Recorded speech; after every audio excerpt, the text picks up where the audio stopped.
Welcome back to Hannity. Former fired FBI Director James Comey is in deep trouble tonight, just weeks after testifying under oath that the memos that he wrote and then later leaked about his conversations with President Trump were not government records and contained no classified information.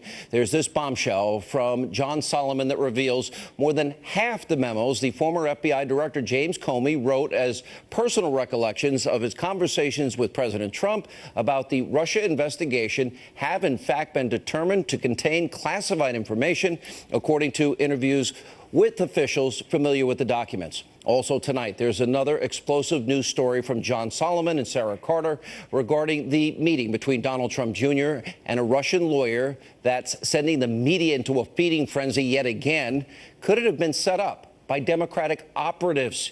You won't catch this on the other news channels. Joining us now, Circa News, Sarah Carter, the Executive Vice President at The Hill, John Solomon, the attorney for President Trump, Chief Counsel for the American Center for Law and Justice, Jay Sekulow.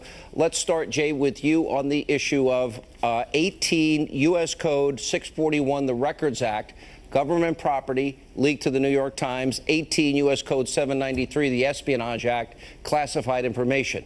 Are they both felonies? Yeah. They both. One is 793 is always a felony. 641 can be a felony, and in this case, my position would be that it would be. But let's be really clear what happened here. So James Comey, we now know, by the way, he didn't just leak one memo, but four that he sent to this law professor. The law professor's acknowledged he got it. Just the unauthorized disclosure in and of itself would be a violation of the law, and in my view, a felony. So let's take it a step further. It was done, and James Comey testified to two things. One, he said it was his personal notes. The government's obviously taken a very different view. They're saying it is government property. Number two, he leaked that information for one purpose only, and that was to obtain a special counsel, which he did. So now let's put this into context. James Comey illegally leaked government information to a third party, ultimately to the New York Times, for one purpose, and that was to get a special counsel. So the special counsel was put in place based on documents that were illegally leaked. Everything's wrong with that picture. That is not the way it's supposed to be. Sarah Carter, let's go to you and your reporting along with John. Good to have you both back, by the way. Let's start with your reports about, was this possibly a setup? In other words, this whole meeting with Donald Trump Jr., is this a very different story than the American people are being told? Yeah, I think there's a story here that people aren't getting from the mainstream media. And one is this. Natalia Veselnitskaya, she was the attorney that Donald Trump Jr. met with, was actually connected to a company called Prevazon Holdings, which was run by a Russian named Denis Katsyk.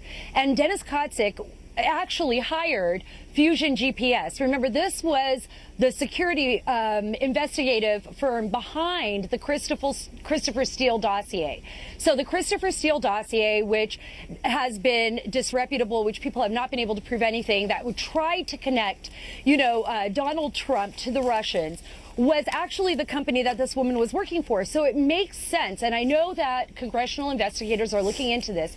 What was her connection to Fusion GPS, and how does that play out with the meeting that she held with Donald Trump Jr., which he said he did not know prior to that meeting exactly who she was and what she was representing. So that is a very, very important part of this story. And John, I want to juxtapose this to another story that Politico broke, and this goes back in January of this past year. And the headline is, Ukrainian efforts to sabotage Trump backfire. Kiev officials are scrambling to make amends with the president-elect after quietly working to boost Clinton. Now, the story goes on to talk about that this wasn't the only campaign that was boosted by a former Soviet bloc country, and Ukrainian officials, government officials, tried to help Hillary undermine Trump, questioning his fitness for office, and also discussing documents implicating a top Trump aide and corruption and so on and so forth. Is that coupled with this dossier that was put together? Are those two examples of foreign governments working with the Clinton campaign to influence the outcome of an election? That's a great question. We don't know who else. I mean, we've only heard about Russia, but many other countries had an interest in this election, and we don't know who they helped or what they did to help. I think the most important question to answer today is who allowed that Russian lawyer into the United States. She was denied a visa. We were able to report that on Sunday. That means someone had to give her special permission. It's called parole entry. And when we find out what agency let her in, we're going to know who's responsible for getting her in the country and putting her in the position to meet with Donald Trump. Don't we know Jr. that and was do in what the she did. Obama administration, John? There was no doubt it was in the Obama administration. It occurred in 2015 and 2016. Now the question is, what agency is responsible? Could it be the FBI, the Justice Department? Those are questions we need to answer. Do you believe that this was a setup by the DNC and this fusion group that we're talking about?